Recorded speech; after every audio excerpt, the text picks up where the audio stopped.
Que ahí en la actualidad estoy viendo ya, hay mucha gente con pinta de... van a hablar de cosas muy interesantes. Tenemos a Mercedes y a Laura y no se deben perder esta tertulia que es realmente emocionante. Adelante, compañeras.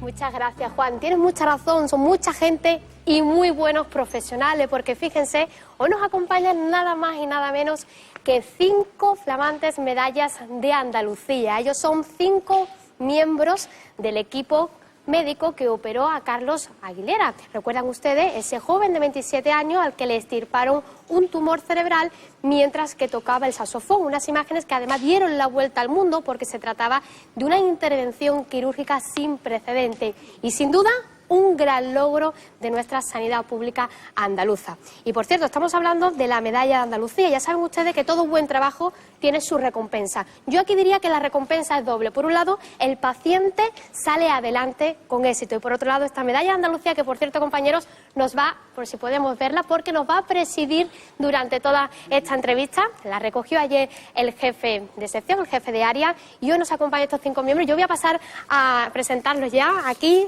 junto a mí. Tengo al doctor Guillermo Ibáñez, neurocirujano. Buenas tardes, gracias por estar con nosotros. Victoria Fernández, aplaudan porque ellos lo merecen.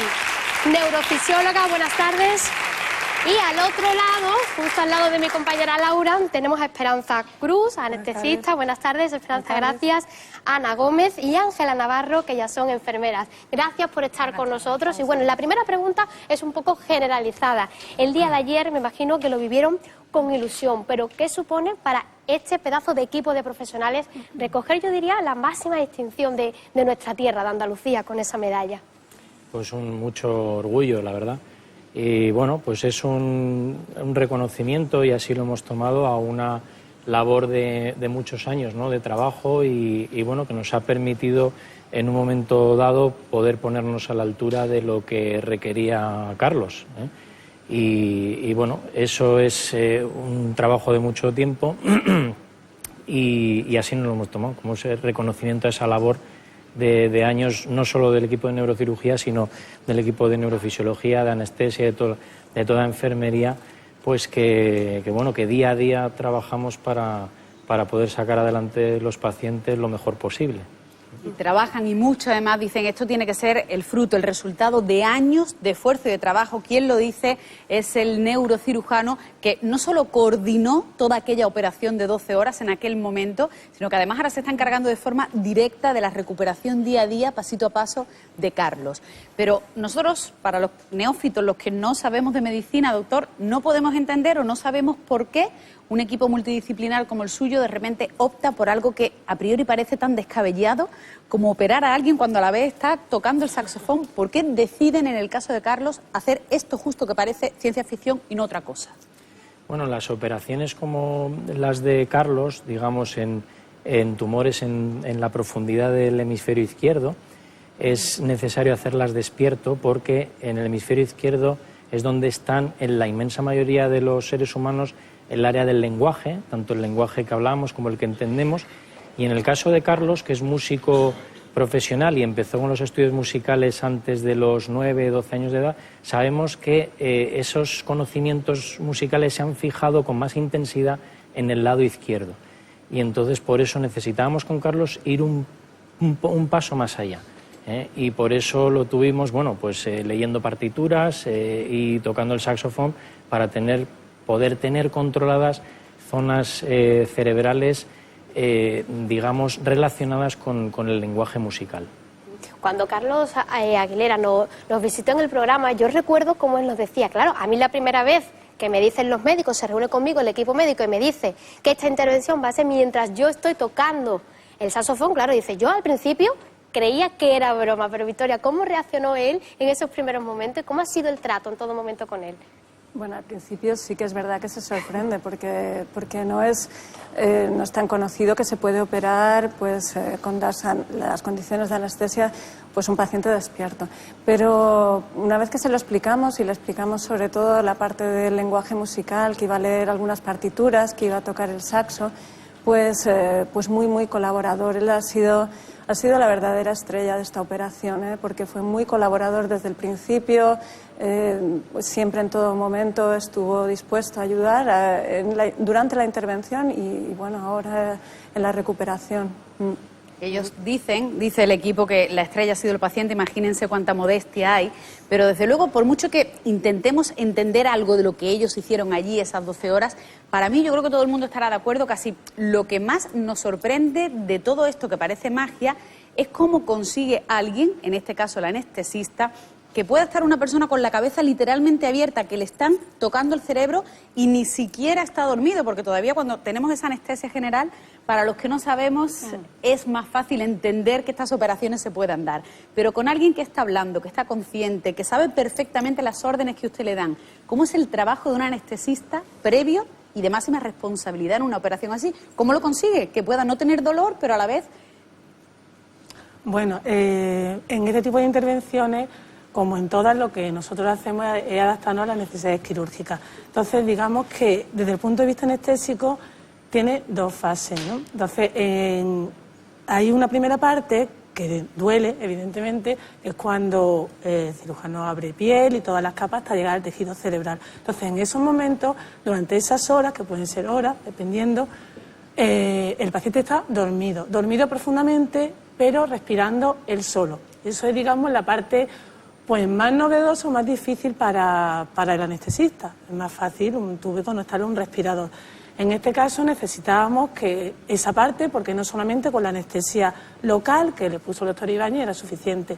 Entonces hay que dormir al paciente, analgesiarlo, que no se entere y que respire solo.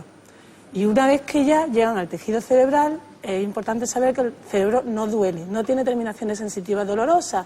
Entonces, o sea, tocar un cerebro con una cabeza abierta, tocarlo, ¿no duele? No duele. Entonces, en ese sentido, como a la vez usamos fármacos que tienen la posibilidad de metabolizarse, de irse del cuerpo en 5 o 10 minutos, pues con Carlos hicimos eso. Cuando ya se llegó al tejido cerebral que no duele, despertamos al enfermo. Así que es verdad que es necesario unas características del paciente determinadas. Antes se habló con el paciente, yo también previamente hablo con el paciente y era un candidato excelente.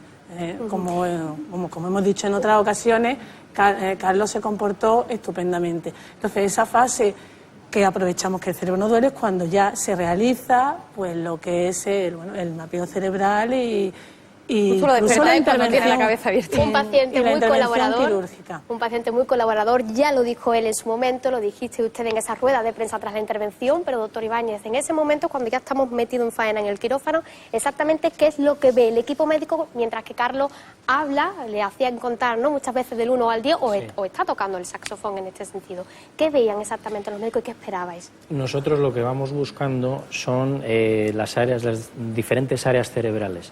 Está el área, el área motora, en este caso el área que sirve para mover el lado izquierdo del cuerpo, que esa no haría falta tenerlo dormido, pero sí las siguientes áreas, que es el área del lenguaje hablado, el área del lenguaje que comprendemos, y en el caso de Carlos también la corteza auditiva primaria, que es la que nos sirve para procesar lo que escuchamos, ¿no?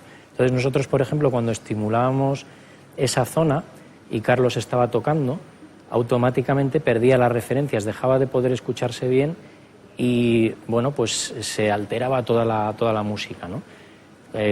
Cualquiera que pruebe a tocar un instrumento con los oídos tapados, es imposible, ¿no? Pues es un poco parecido. Y eso nos permitía tener esas zonas del cerebro controladas para después quitar el tumor. Pero, doctora Fernández, yo imagino que ahora es un hito, la primera vez que se hacía en Europa y todos estamos muy contentos, pero ¿qué tanto por ciento de posibilidades había de que esto no saliera bien? O sea, a nivel quirúrgico o médico, ¿cuál era su mayor temor? ¿Qué podía pasar? ¿A qué temían? Bueno, el temor es previo y por eso se plantea toda esta cirugía, es de que puedas llevar con el tumor zonas del lenguaje, ¿no? Entonces, no poder delimitarlo bien era nuestro principal temor. Luego hay otros temores inherentes a la estimulación cerebral que hacemos intraoperatoria, que podría ser que tuviera crisis epilépticas intraoperatorias.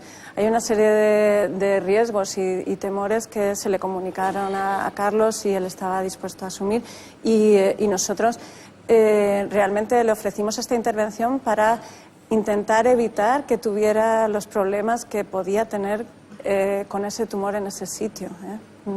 Me gustaría preguntarle en este caso a las dos enfermeras, tanto a Ana como a Ángela, porque aquí hay que distinguir bien, porque las dos tenéis dos funciones diferentes, una dentro de quirófano y otra ya cuando el paciente pasa a planta. En este caso, Ángela, enfermera de quirófano, si tengo bien entendido, y Ana, de planta. ¿Cómo reaccionó Carlos en todo momento tras la intervención? ¿Cómo fue el trato con él también? El trato con él y con su familia fue fácil desde el principio, porque realmente en la planta donde está ingresado pues prácticamente todo el tiempo está en planta, son tres semanas lo que está allí y desde que entró por la puerta tanto él como su familia pues se mostraban confiados, ¿no? Entonces cuando tú tienes confianza en un equipo pues eso después se nota y todo era fácil. Y claro, el trabajo de la enfermería en la planta pues es muy importante porque realmente desde que entra hasta que se va son muchas fases de apoyo al diagnóstico, después de que sube de la UCI, son fases duras y se atiende tanto al paciente como a la familia. Y la persona, ellos están aquí como en representación de todos los que formaron aquel equipo multidisciplinar, pero Miguel Ángel Arraez es el jefe de todo este servicio, fue la persona que ayer acudió al estrado y recogió esta medalla del Día de Andalucía y decía su compañero, su colega, doctor Ibáñez, que podemos sacar pecho en Andalucía, que es la joya de nuestra corona, que nuestra sanidad merece que lo vayamos contando por el mundo, orgullosos de lo que hacemos, de lo que hacen ustedes. Sí, bueno, yo pienso que esto es un ejemplo de que no todo lo bueno viene de fuera, ¿no? Es decir, aquí tenemos una sanidad pues de muy alto nivel, con problemas y, en fin, como en todos lados, ¿no? Pero bueno, que a pesar de esas dificultades, pues unos profesionales con unas altas capacidades profesionales y unas altas capacidades, digamos, profesionales que nos llevan a sacar adelante el trabajo día a día, ¿no? Y toda la sanidad andaluza yo creo que está plagada de grandes profesionales de todos los estamentos, ¿no? Que a pesar de los recortes y de todas las cosas, pues sacamos el trabajo adelante y con cariño y bueno, con vocación, ¿no? Con vocación. Me gustaría preguntarle a la otra enfermera, en este caso a Ángela, porque también fue fundamental lo que usted realizó, el trabajo en el quirófano junto a Carlos. ¿Cómo lo vivió usted y él en ese momento también? ¿Cómo lo vio? Tenemos que tener en cuenta que es algo pionero, sin precedentes. Me imagino que de una forma especial. Bueno, Carlos desde el principio, como todos los compañeros han dicho, nos lo puso facilísimo. Fue un paciente ejemplar. A nosotros nos decía, estar tranquilo, él el que nos da mucha... Él mismo decía a ustedes estar tranquilos. Decía, ustedes tranquilos, que confío muchísimo en vuestro trabajo, estoy en muy buenas manos y no me duele, no pasa nada, porque cada paso que se da, cada vía que se le coge, la arteria, la vía central, todo se tiene que anestesiar. Entonces, no es lo mismo hacerlo con un paciente al que has dormido previamente, al que está despierto. Entonces, él en ningún momento se quejó de nada en las 12 horas que estuvo en nuestro quirófano, la verdad. Bueno, pues hoy, aprovechando que además tenemos aquí a un gran equipo médico, Carlos ha logrado salir adelante. Sabemos, porque él mismo nos lo contó, que está en ese proceso de recuperación, que sabemos que le va a ir genial porque tiene una fuerza enorme este chico también.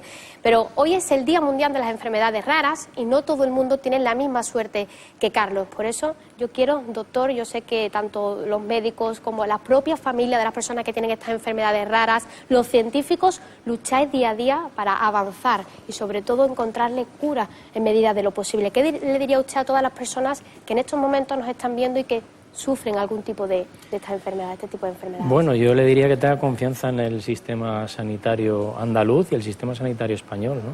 Es decir, que, en fin, en todos lados hay problemas, pero bueno, nosotros día a día se trabaja pues para avanzar y superarse, ¿no? Nosotros tenemos en neurocirugía concretamente, dentro de ese elenco de enfermedades raras, pues algunas nos tocan. Por ejemplo, la malformación de Chiari. Nosotros tenemos, en fin, somos un referente dentro de la asociación de malformación de Chiari.